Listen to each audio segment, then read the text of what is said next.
স্মৃতি ফিরে আসতেই সকলের সামনে মৌলির সমস্ত কারসাজি ফাঁস করলো নকুল। সম্পূর্ণটা জানতে ভিডিওটা প্রথম থেকে শেষ পর্যন্ত দেখতে থাকুন।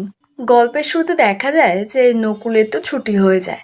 বানিও আসে হসপিটালে নকুলকে বাড়িতে ফিরিয়ে নিয়ে যাবে বলে, কিন্তু নকুল বাণীকে দেখে যেন ওর মাথায় কিছু একটা হিট করে চোখের সামনে। তো বাণীকে দেখে কিছু একটা বলছে, কিন্তু কেউই বুঝতে পারছে না। এদিকে মৌলিও সিদ্ধান্ত জানায় যে বিয়ে যদি ও কাউকে করে তো ওর নিজের পছন্দ অনুযায়ী বিয়ে করবে। নয়নতারা মৌলির সঙ্গে সাথ দেয়, বলছে হ্যাঁ সেটাই তো, বিয়ে তুমি তোমার ইচ্ছে মতোই করবে। এটা কি আগেকার দিনের মতো নাকি যাকে তাকে তোমার গলায় এনে ঝুলিয়ে দিল, তুমি তার সঙ্গে সারাটা জীবন কষ্ট হলেও সংসার করে যাবে? তুমি তোমার ইচ্ছে মতো ছেলে দেখে পছন্দ করেই বিয়ে করবে। দাদু তখন বলছে আগে ছেলেটা আসুক, দেখি, আমাদের সমানে সমানে হলে তো তারপরে বিয়েটা দেবো। দাদু এবার মৌলিকে বলছে যে ছেলের বাড়ি কোথায় দেখাশোনার জন্য কথা বলতে হবে। তো মৌলি বলছে সে সব কিছু আমি বলে দেবো। তো মৌলি একটা ছেলের ছবি দেখায় বাড়ির সবাইকে, বলছে একে আমার খুব পছন্দ, তোমাদের কেমন লাগলো বলো, আর বিয়ের ডেট, কোথায় হবে বিয়ে, আর সব কিছু বিয়ের সরঞ্জাম আমি রেডি করব।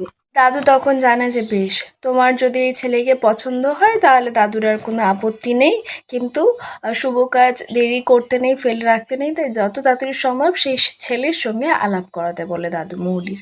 এরপরে নয়নতারার মৌলি হাসপাতালে চলে যায়, দেখে যে নকুল কিছু একটা বলার চেষ্টা করছে। নয়নতারা ছুটে যায়, গিয়ে নকুলকে বলছো বাবা নকুল কি হয়েছে, কি বলছিস তুই? নমিতা যখন আর কোনো কথা না বাড়িয়ে নকুলকে আর অন্তরাকে নিয়ে বাইরে বেরোবে, তখন নয়নতারা নমিতাদের জানায় যে ওরা বাড়ি যাবে না, ওরা নয়নতারার সঙ্গে নয়নতারার বাড়ি যাবে। মৌলি তো নয়নতারা কানে কানে বাধা দিচ্ছে, বলছে দাদাইকে জানাওনি, কি করছো কি? নয়নতারা তার একটাও কথা শুনতে চায় না। মৌলিকে জানিয়ে দেয় যে উনি সিদ্ধান্ত নিয়েছে এবার থেকে ওনার ছেলে নকুল ওনার সঙ্গে ওনার বাড়িতেই থাকবে। নমিতা তখন বলছে নয়নতারাকে যে ও বাড়ির যদি কেউ আপত্তি করে। নয়নতারা বলছে কেন আপত্তি করবে, আর কে বা করবে? আমার ছেলেটার এখন এই অবস্থা, আমি আমার ছেলেকে ছেড়ে থাকতে পারবো না, ও আমার সঙ্গে আমার বাড়িতেই থাকবে।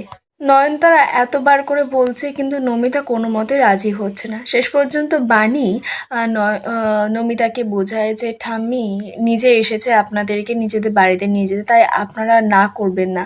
তো ওরা তারপরে বাণীর কথায় রাজি হয়। তো অন্তরা বাণীকে বলছে তুমি অন্তত চলো, ওই বাড়ি অবধি ছেড়ে এসো। সবাই চলে যেতে মৌলির তো এবার বিপদ বেড়েছে, যে এবার সকলে মিলে ওদের বাড়িতে গিয়ে থাকবে। ওর যদি বেশি বিপদ হয়ে যায়, নকুলে যদি সবকিছু মনে পড়ে যায়, তখন তো বিপদ। এরপর নয়নতারা নিজের সন্তানকে নিজের বাড়িতে নিয়ে যায়। তো বাড়ির সবাই দেখে অবাক। দাদু তখন নয়নতারাকে বলছে এরা এই বাড়িতে কেন?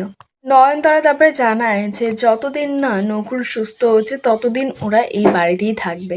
দাদু বলছে এত বড় সিদ্ধান্ত নেওয়া তোমাকে পারমিশন কে দিয়েছে, তাও আবার আমাকে না বলে? নয়নতারা বলছে কেন, এটা বুঝি আমার বাড়ি নয়? আমার অসুস্থ ছেলেকে এই বাড়িতে আনার জন্য কেন, কিসের জন্য অন্যের থেকে আমাকে পারমিশন নিতে হবে? দাদু বলছে না, দেখাশোনা কেন করবে না, আমি তো সেটা বলিনি। ওরা ওদের বাড়িতে থাকবে, তুমি গিয়ে টাকা পয়সা দিয়ে আসবে, সাহায্য করে আসবে, কিন্তু এই বাড়িতে ওদেরকে থাকতে দেবো না। পিনাকি আর ঈশানীও তো রাজি হয় যে দাদার সুস্থ হওয়াটা খুব জরুরি, এখানে থাকলে তাড়াতাড়ি সুস্থ হবে। দাদুকে বলে একটু ভেবে দেখতে। মৌলি তখন নয়নতারাকে বলছে যে গ্র্যান্ড মমি এখানে না থাকুক, ওনাদেরও তো প্রিভিয়াসের একটা দরকার আছে, তাই ওনারা আউট হাউসে থাকুক। তো নয়নতারা বলছে একদমই না, আমি আমার ছেলেকে আবার নিজের চোখের আড়াল হতে দেব না। দাদু তখন নয়নতারাকে বলছে ঠিক আছে, ওদের যেতে হবে না, আমি চলে যাচ্ছি আউট হাউসে। নমিতা দেখছে যে ওদের জন্য এত ঝামেলা হচ্ছে, তাই বলছে আমরা এখানে থাকবো না, চলে যাচ্ছি। তখন নয়নতারা ওদেরকে দাঁড়াতে বলে, আর দাদুকে বলে শোনো শিবনাথ রায়, আমার অসুস্থ ছেলে যদি এখানে না থাকে না, তাহলে তুমি আমার মরা মুখ দেখবে। নয়নতারা ছুটে গিয়ে তো কেরোসিন তেল দেশলাই নিয়ে আসে, কেরোসিন তেলটা নিজের গায়ে ঢেলে নেয়, আর তারপরে দেশলাইটা হাতে ধরেছে ধরাবে বলে। সবাই তো ছুটে গেছে যাতে নয়নতারা এরকম কোনো কাজ না করে, আগুন না ধরায়। নয়নতারাকে তো সবাই থামানোর চেষ্টা করছে, নয়নতারা কান্নাকাটি করছে আর বলছে যে আমি তো আমার অসুস্থ ছেলেটাকে এখানে রাখতে চেয়েছি যাতে ও সুস্থ হয়ে যায়, আমি তো আগে কখনো ওকে এখানে বলিনি থাকার জন্য, সামান্য সুস্থ করার জন্য ওকে এখানে থাকতে বলেছি, আমি রাখবো চেয়েছিলাম, কিন্তু আমার কথার কোনো দাম নেই, কেউ আমার কথাই শুনছে না। নকুল হঠাৎ করে মা বলে ওঠে। নয়নতারা ভেবেছে হয়তো নকুল নয়নতারাকে মা বলছে, তাই ভাবছে হয়তো সবাই যে নকুলের হয়তো সব কিছু মনে পড়ে গেছে। নয়নতারা আবার গেছে, গিয়ে নকুলকে বলছে আর একবার মা বল না। তখন নকুল মা বলেই বলছে আমার মা কোথায়? সবাই তখন বুঝতে পারে নকুলের এখন অব্দি কিচ্ছু মনে পড়েনি।